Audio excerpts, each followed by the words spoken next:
You're listening to Radio Cosmos. All night long. Bravo! My compliments, little lady. Commercial! Break for 30 seconds. You are now listening to BaaD Radio. Hello and welcome to BaaD Radio. BaaD stands for Business at a Distance. This is a show about local businesses and business networking. And we are here in the News Radio WFLA Orlando studios from 11 a.m. to noon every Sunday. And I am your host, Angela Smarito. And before we jump into the show, I want to give a shout out to some of our show sponsors because without their support, we would not be here now. First is Forge IT Consulting, providing a fully outsourced IT department with a personal touch for small business. Next up is Osteopathic Health of Orlando. They offer integrative medicine and regenerative medicine and so much more. Visit Osteopathic Healthcare. Please join me in welcoming our longtime sponsor and friend, John Kennedy with Forge IT Consulting. Yay. Happy to be here. And today he's brought Elyse Salley with Serenity Family Solutions as well. So we get two for the price of one today. Hey. Well, welcome back, John. I can't remember. I know you come on once a quarter. That's and right. So, but today we have Elyse as well, which is exciting. And so what's been going on? You guys are like, I don't know if we can, are we allowed to spill the news? Yeah, of course. All right. So John is officially engaged to Elyse now. So that was big T news in BNI world, which is always fun. So congratulations to you both. Thank you. So we've gotten to know John through the years and he's been such a support of this station or of this radio show. And he's helped us as far as BaaD marketing go, like figure out our path through like working for another company, working for a radio group, working for here, and then finally launching BaaD marketing on its own. And we would never have been able to do it without John's guidance and his support and him fixing everything that I tend to break. Believe it or not, John, the printer is still working. That's good. We got WOW Wi-Fi. Mm-hmm. And of course, so that means we had to go in and set everything up again. And it sounds like you successfully moved over without my assistance. Congratulations. Thank you. I went into chat and I said, I need step-by-step instructions. And what I would do is when I got stuck, I would take a picture of it and I would upload it into chat. And I said, I'm here now. Right. What do I do? Honestly, the hardest part was putting in the password because you don't have like letters. You have 1, 2, 3, 4, 5, 6, 7, 8. And then, you have to hit it so many times to get to the thing. And I mean, that's like old days when you had flip phones and that's how you would text people. Yep. So, and so let's give everybody just a refresh on what Forge IT Consulting does. Sure. So I provide IT solutions for small businesses. That's cybersecurity, fixing printers, setting up Wi-Fi. Much more than fixing printers. Doing all kinds of things. But basically, if it plugs into the internet or a computer, I probably work on it. And, small businesses generally don't have somebody internal that knows how to do everything. They've got somebody that, knows how to do at least something. But when you get to the point where you need to have a good solution that's going to last you a long time, working with a professional, you'll usually get a much better solution than one you'll just pick up at the store. Right. Well, I think in a lot of places, I can think of one that we're building that we're sitting in right now is the IT solution was that, the somebody who was paying attention to things as they were going through their internship and voila, next thing you know, they're in the IT department. I mean, yeah, it happens. But again, they make it work somehow. And it's like the whole refurbishing of old computers and reusing them and cleaning it over. And I mean, this thing had computers in it from 1970. I kid you not. But hey, you know what? We've all moved on from there. Yeah. So cybersecurity is a big one. And then what is your sweet spot as far as business size go? So I work with businesses anywhere from as small as me, as a single person, all the way up to like a 200 user multi-state network. I have 200, yeah? Yeah, I literally have a client that is that. And anything in between. It's a lot of IT companies really only want to focus on those bigger clients. Yeah. And I am able to work with clients that are much smaller because I've set up things in such a way that it makes sense to do that. A lot of companies will buy things in bulk because a lot of the cybersecurity companies and other tools that we as IT people use want to sell you on full year-long contracts and minimum user counts and all that kind of stuff. And I'm like, I don't want that. Right. I don't want to buy that way. My clients don't want to buy that way. So I'm going to make sure that the solutions that I buy, I don't have to buy that way. I can buy them the same way that my clients want to buy from me, month to month. Right. As small as number of users or licenses that they need, I'll buy just that. Okay. And then I'll be able to sell it that way. And, it means that I can't work with every single technology partner out there. But a lot of the really good ones have figured out that that's the way things are going and offer those kinds of solutions. So I found them, and I've made that kind of a solution my headlining way of doing things. Right. And how has BNI been playing a role in that? So BNI from the very beginning has been the big driver for my business. I get most business through referrals. People aren't going on the internet and, searching up IT companies near me all that often. I mean, most of the time they're going to ask somebody, hey, who do you use? Or, learn that somebody. And so the more people that I can be interconnected with to be referred to those people, the better. Right. Well, what I like about what our business relationship is that I use you as an extension of my business. So if I have clients that I set up a website for and I do all the different things and they want this service, and like setting up the emails, and it would take me, it makes more financial sense for me just to outsource you to do that stuff than for me to do it on my own, because you are so much more efficient at it. And cost wise, like I've done the math, it makes sense. So I mean, it's the whole reason to do outsourcing in the first place. And as a small business, you have to do a lot of it because you can't do everything on your own, especially not if you want to make sure that you're working in your business and you're providing good service to your clients.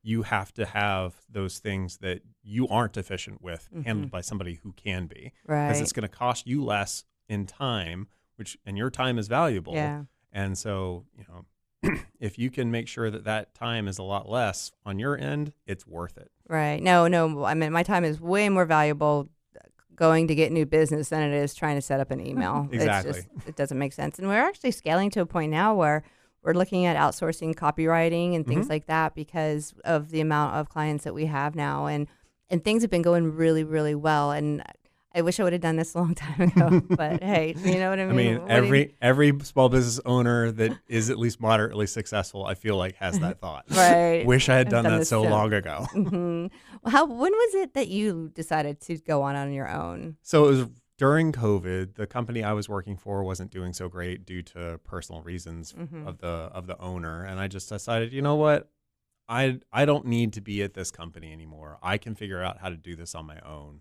Let's just do it. Okay. And I did.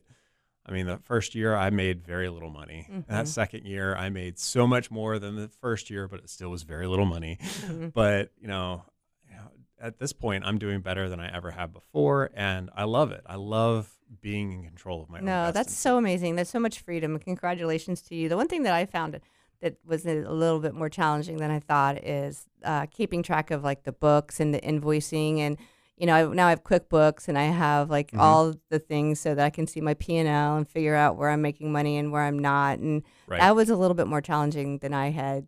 I mean, because before I would just put everything on a spreadsheet. I mean, that's an option. I did that for a year or two myself.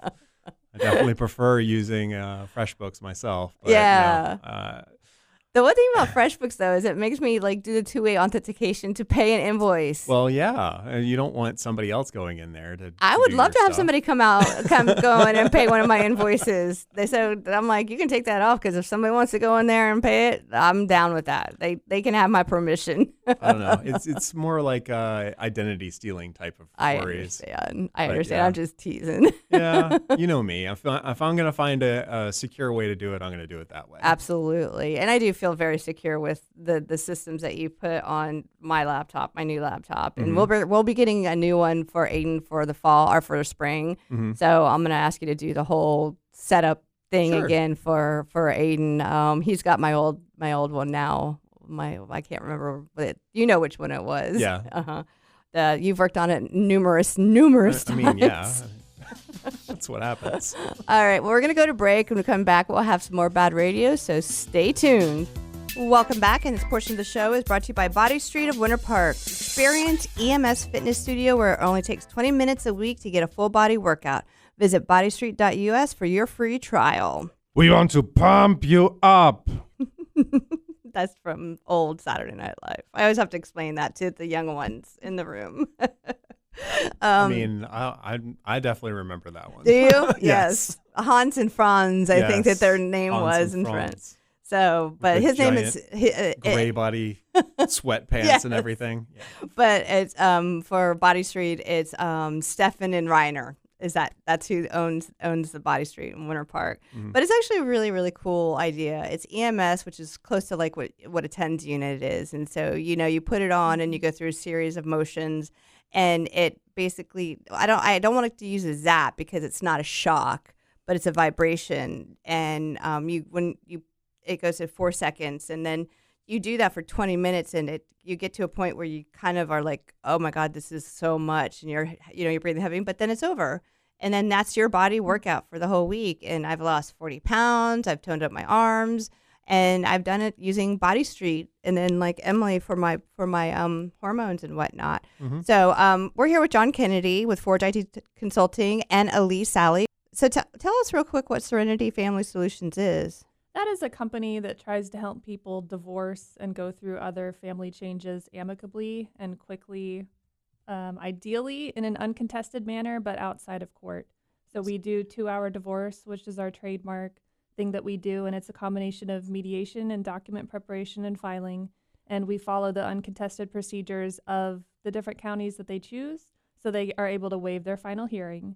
We'll do family mediation, guardian ad litem, parenting coordination, supervised visitation, and collaborative divorce as the mental health neutral. Okay, so that is for couples that are going to do it nicely with each other. Yeah, I mean, they don't have to. We will do document preparation. Say that there's a couple or there's a person who wants to get divorced and they haven't told the spouse yet, either because they're afraid to or for some other reason. We will help that person complete their portion of the divorce. It just means that it's going to go the traditional route through court where they're going to be having hearings and possibly a trial. But sometimes mediation is not going to be the right option if there is severe domestic violence or coercive control. I would think not. So that can be a better option for those families. Okay. Well, I definitely want to dive more into that because that's really interesting. And so are you an attorney? No, I'm not. I'm a behavior analyst and a Florida Supreme Court family mediator. Okay. And so my master's is in behavior analysis. I'm board certified and licensed, and I'm also in a master's for social work. Okay, so you have the ability to like read the room, and when you're that's what I tell you, when you're meeting with people, you can feel like what's going on, and that will help you steer the conversation in the right direction. Absolutely. Yeah, so I think that's super important when it comes to that type of thing, is understanding people's body language and understanding what they are feeling without them having to say a word. Because like for me, I can pick that stuff up in a heartbeat, and other people you're just like, oh my God, please don't say that, please don't say it. No. And because this person's already about to blow, and they don't get it, they're not seeing it, and they just hit that switch, and the next thing you know, you have like a full-blown upset person. So it's through many years of radio sales of having to deal with clients. So all right, well, like I said, I really want to dive deeper into that, and I apologize for the name Serenity Family Solutions. That's okay. So for John, back to Forge IT Consulting. So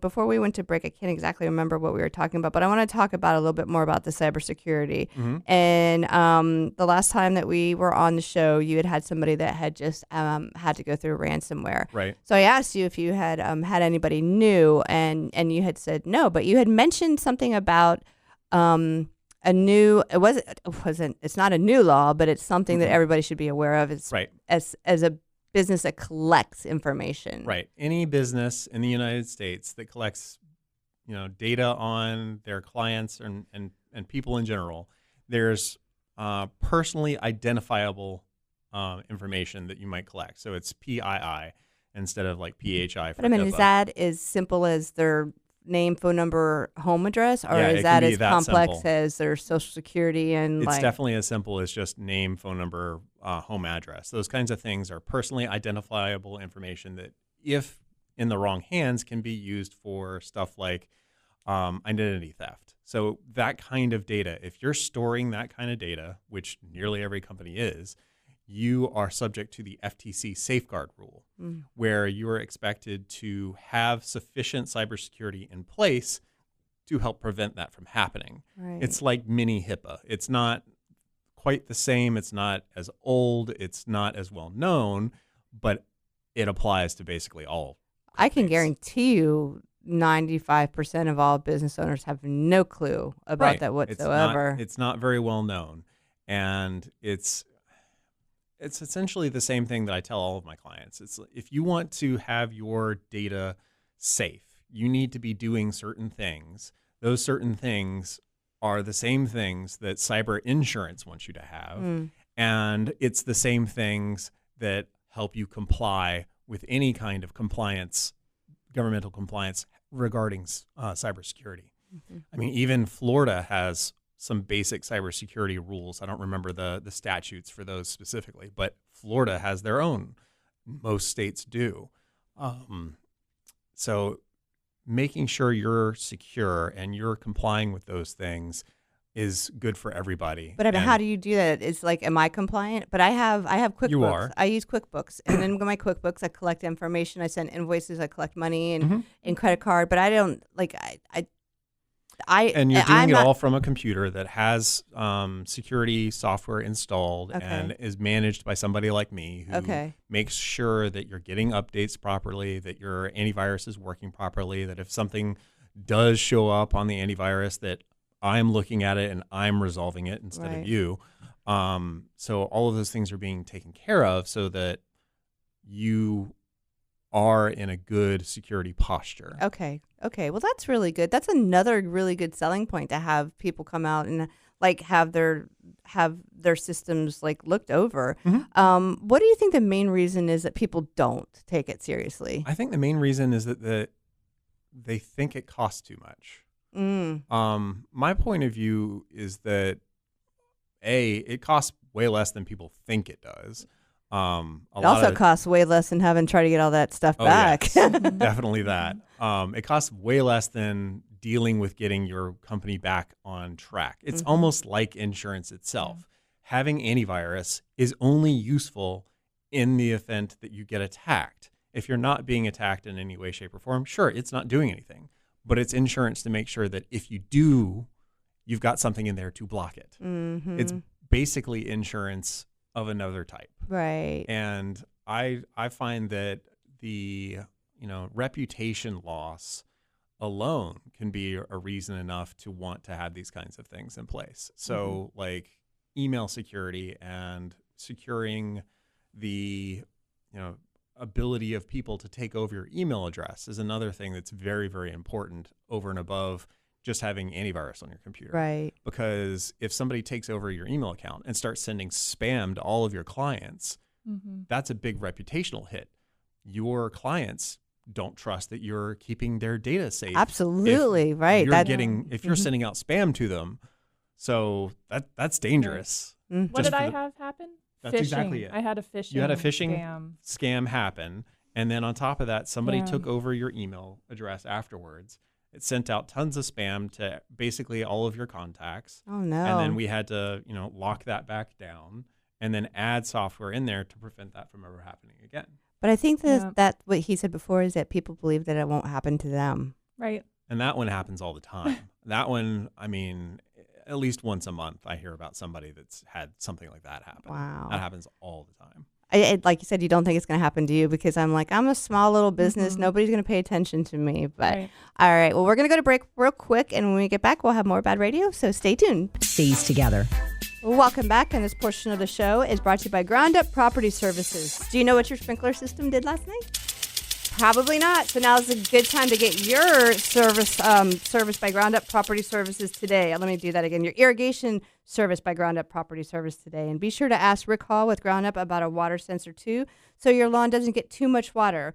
Call 407-468-4295 or visit groundupinc.net. I'm having glass issues today. I need to remember not to use these ones because they start to hurt my head with my microphone or with my headphones. So here with John Kennedy with Forge ID Consultant and Elyse Salley with Serenity Family Solutions. So that's right?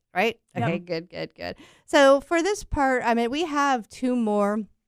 I think we have two more. Have we done 2 or 3 now? Things I don't even know too. So let's talk with John for one more segment, and Elyse, and then we'll finish up with you. Does that sound good? Sure. Okay. So with the cybersecurity, so somebody would call you, and then you would come in, and how would the whole thing work? You would just do like a checkup on their system. So mostly I try to start out with some kind of audit. So I'll run software on the client's computers. I will talk to them about what they're doing. I'll run a scan against their domain, and I'll gather a whole bunch of data over what their cybersecurity posture looks like right now. And then based on that... And that will include, sorry to interrupt you, but that will include all their employees as well, right? Exactly. I can do it, not hitting every single computer. Say they've got a 20 computer network, maybe I'll just do 5 because they're going to be largely the same. And then I'll create a report, says, okay, these are the things that you're doing well. These are the things that are missing. This is how I tend to attack that by saying, okay, you need to have, something in place to scan your emails and make sure that business, email isn't being compromised. So that's identity threats, detection and response, ITDR. But a lot of time, isn't it the actual employees that bring in the problem because they're like they're just not paying close attention? It certainly can be. And that's the reason why one of the items that I always recommend is security awareness training. So something as simple as getting a video once a month that they have to look at. They have to answer a question at the end to make sure they were paying attention to the main thing. It only takes like 2 minutes, but at least they're learning something every month about ways that they can be attacked. Right. Do you do the training yourself, or no, do you have it's automated? It's automated. Okay, but you can suggest them like where to go to find the training. It's part of the it'll email you every month directly on a schedule saying you need to do this. Oh, okay. And then follow up with you if you don't, and then if somebody doesn't do the training or whatever, it shows up on my log. And I can resend the email saying, hey, they need to do this, and reach out to the employer and say, hey, this person hasn't done it. Right. So yeah, that's very cool. Done it. I know you haven't done it. I bet. I didn't know that. Yeah. Oh, well, I think that's like I said. I think that humans are the biggest possible. I mean, Absolutely. I could be wrong with. It's so much easier to hack a human than it is to hack a computer. Right. And I'm thinking now with like with AI. Is it easy to hack AI? I don't know. I mean, I personally... AI has made it easier to hack you, but it hasn't made it easier to hack, computers. Right. It's always easier to hack the person. Right. And I also think that a lot of the systems come with software that says it's antivirus, and so people think that they're... Yeah. I mean, any new computer that's running Windows comes with some kind of antivirus. Most of the really big companies, they ship it with McAfee, which unfortunately is terrible and worse than not having it installed at all. There was a McPhee one or something like that. It's McAfee. McAfee. It's hard to pronounce. It looks really weird. You could pronounce it like 5 different ways because of the way it looks, but it's McAfee. And I recommend everyone just uninstall it after. Well, that's the thing is like all of a sudden you see a pop up and you like freak out because you think that you're like under attack and you're clicking this and this light's flashing, and I mean, try uninstalling it. It's not easy to get that stuff off. They don't make it super simple. They're like warning you that, oh, are you sure you want to? You're going to go unprotected. But Windows has a antivirus built into it called Windows Defender that's actually pretty darn good. Okay. And you're better off having that in place than you are having McAfee, even if it's free. It's just not good software. Then why do they put it on there? Because they pay those. A deal. Yeah, they're paying those manufacturers to have it pre-installed, right? So that when you buy a new computer and you think, oh, I've got this antivirus and it's telling me I have to renew to be able to stay protected, I'm just going to pay for it.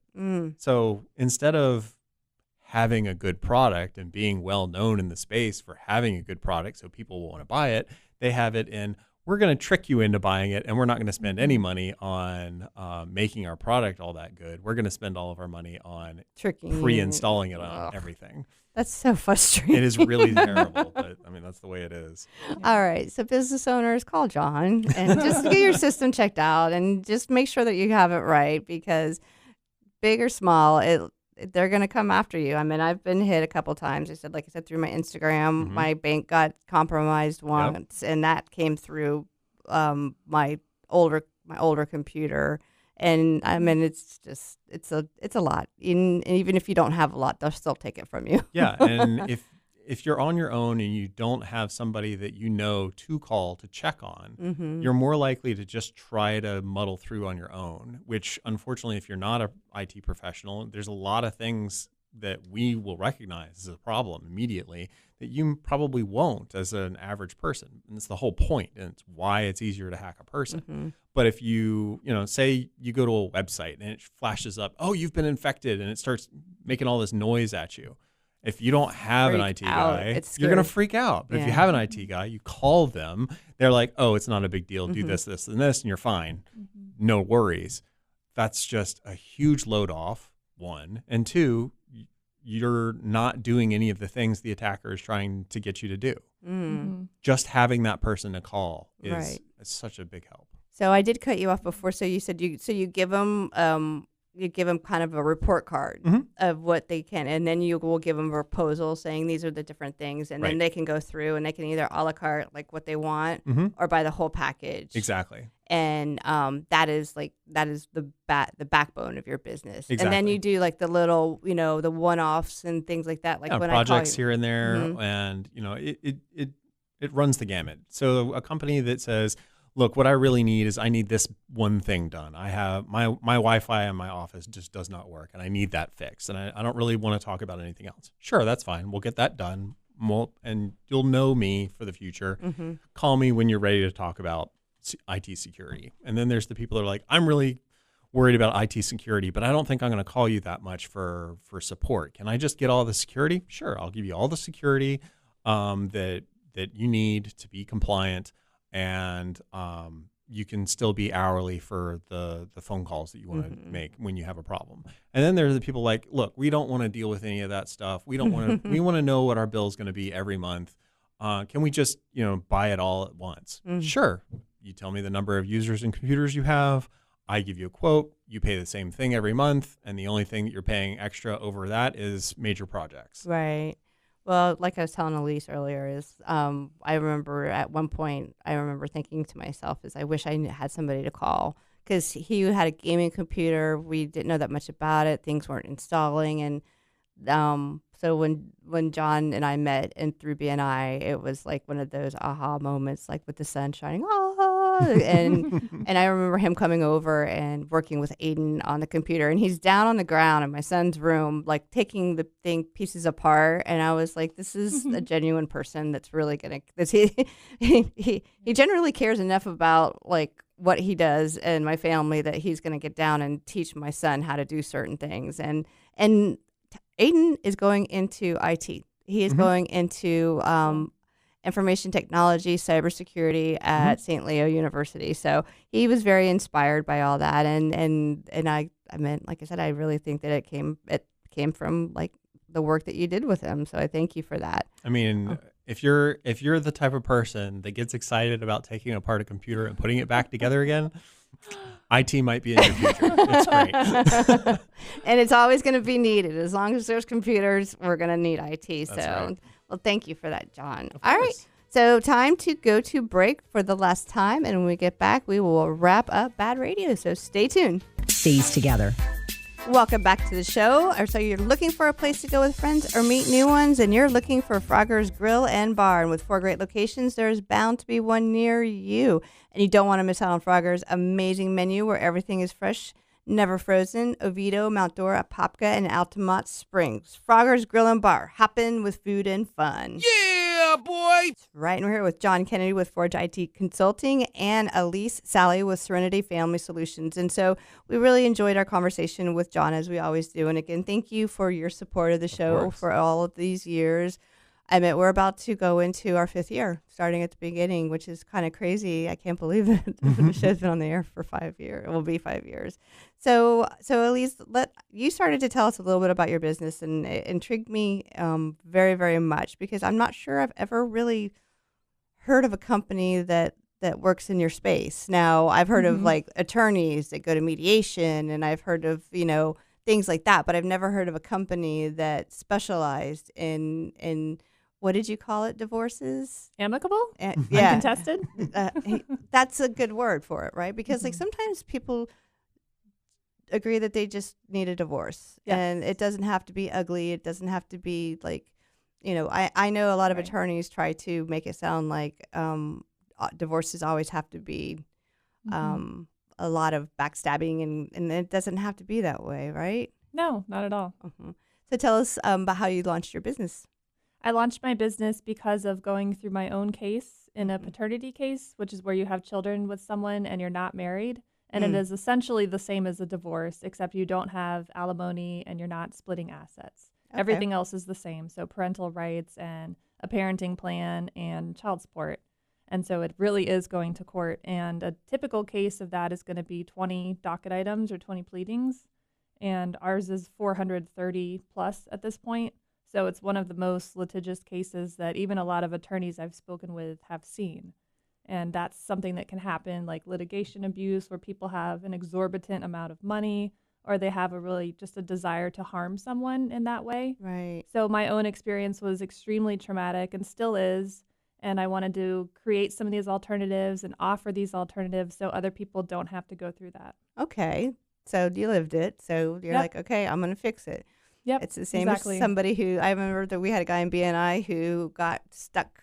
He couldn't get to work because his garage door didn't open. And and so what did he do? He went and launched a garage door company so that people didn't have to go through the same thing. Not passionate. Well, you know what? It's like I said, if it's something that you've lived through and it's something that it's, you feel passionate about, then absolutely. And talk to like so you said that you did the majority of your own social media, and that's where people find you a lot. So what is some of the stuff that you put on your socials?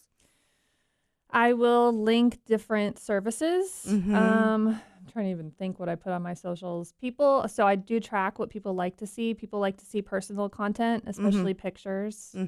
So even though it's not something that I'm comfortable with, I'm more introverted. It is something that I solely do because then people are able to connect to me and then come in and get helped. Well, no, it's being authentic, and that's the importance of using your organic social media, is that it's you. It's being authentic and then being able to see you and who you are, and we always talk about the marketing funnel, and the first part is people getting to be aware of you, and then people being able to trust you, right? And then that's the top 2 layers of the sphere, and then it goes to like the sale part. I know you can't really talk about some of the cases, but can you tell us about some of the outcomes? Sure. Yes. I track all of this because I am a behavior analyst nerd. So I track the statistics. Yeah, data nerd. And in 2024, we had a 93% full agreement rate in mediations. Did you say full agreement? Full agreement. Right? Yeah. So that means that it was one and done, or maybe a couple mediation sessions, and they were done. And if that was no attorney involved, at least in the mediation session, not in the mediation room. But when there was one or more attorneys in the mediation room, that dropped down to 25% full agreement. And I do talk about this a lot because I don't think that the problem is the attorneys themselves. I think that they're doing exactly what they're trained to do and exactly what they're used to do, which is doing an immediate caucus. So what does that mean? The caucus is a right that everyone has, but attorneys just go straight to it. They split up the couple into separate rooms. So then they're in a room with their client. The other attorney is in a room with their client. And then, therefore, the clients see the attorney as the teammate and forget that the attorney is gone as soon as they stop paying or as soon as their case is done. They're not going to continue parenting the child or going through the divorce process with that attorney. And it's the mindset of forgetting that your spouse or your co-parent is your teammate and not your attorney that makes it so unsuccessful. Wow. So, but I mean, do all does everybody lawyer up right away, or do No. most people, they'll come to you? Most of the people that we work with are coming straight out of marriage counseling or church counseling, and they're just deciding, or even just one person has decided, and then we give them advice, and they're coming back 3 to 6 months later because they're ready. So I try to get them very tell early somebody on. to be like, I want to divorce somebody, and then you'll be like, Yeah. okay, this is the right way to do it. Yeah, I mean, I go over everything. I don't push anyone into anything. And a lot of people come to me too with concerns about domestic abuse. So we work with a lot of the therapists in Central Florida. I send out risk assessments before every mediation, so I know how to keep them safe. And if there is someone who's afraid to tell their spouse that they want a divorce, I will send them to specific counselors to utilize that as a divorce counseling session for them to be able to tell them in a safe place. Oh, okay. So when you say they're scared to, not because they're scared because of they're scared physically. Any kind of abuse financially. Some people will, as soon as they hear divorce, they'll empty out the accounts. Oh, no. So then one spouse isn't able to have access to money. So it really it could be a lot of types of abuse or just fear. Mm-hmm. And you mentioned counselors, so you have a good relationship with a lot of the church counselors. And Yeah, then absolutely. Do you have a list that you do recommend if you happen to be talking to somebody, and then you'll be like, listen, I think that it's a good idea for you guys to go to counseling. Yes, and I have a list of so many different counselors, and I like to know the types of clients that they enjoy the most. So then I can send them those types of clients. That makes a lot of sense. And Yeah. a lot of it is couples, but a lot of it is like individual then as well. If they're coming to me for counseling, they're usually looking for a way to tell the spouse to divorce. Okay, so that's It's the never primary. they're never coming in and saying, we want marriage counseling. I think I've had maybe one person who wanted that in the past 2.5 years, and I didn't hear back from them. Okay. Would you, like I said, I know you can't tell us specifics, but can you just go through an example of like maybe one that went really, really well and one that kind of was a little rocky? Sure. Okay. Yeah, and it follows the same path as what I said too. So 2-hour divorce is going to be, it's pre-suit. They haven't done anything yet. No one has filed anything. No one has been served by a sheriff, so no one has their guard up. And they are coming in, they're doing mediation. People can mediate as many times as they want, which is another thing that people don't know. Mediate just means meet, right? Yeah, mediate. And so we're actually creating the mediation agreement there, and it's going to include whatever's relevant to them. So the parenting plan, marital settlement agreement, if they're married, that's there on the spot, and they're signing it. And so the way that works is that they do as many as they need to. Sometimes people will do 3 mediations over the course of 6 months. Sometimes they are mediating for 30 minutes. Is that in your office? It's in the office, or it's on Zoom, or it's hybrid. So one person is on Zoom and one person is in the office. And we have multiple office spaces in case people do want that right to caucus, which is to split up and talk to me separately. Got it. And so when they're done with the mediation, they have it signed and everything, then we're using that and questionnaires to prepare their documents. And that's filed. They choose the county they want to file in because I list out all of the different counties' uncontested procedures. So people are actually making informed decisions. I'm not telling them anything. Right. I'm just giving them the information. So if they're wanting to waive their hearing and for that to be like a successful waiving of the hearing, they're most likely going to choose Seminole or Orange counties because those are the easiest to get through. Gotcha. So we file that on the 20th day. We do something. I'm not going to tell you everything we do. Right. But then they just get through. They get their final judgment emailed to them.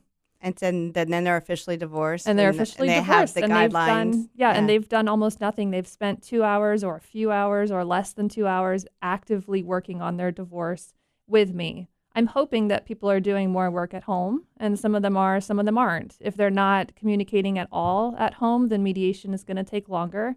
But if they are, then they're going to be really successful and it's not going to be long. Right. And then I would say on the other end of that, the least successful mediations I've had are the ones that are court mandated. Right. So these are people who are already going through the process and then they're forced to be there. Right. Well, it's been a pleasure having you on today, and thank you so much. I know it comes to an end pretty quick.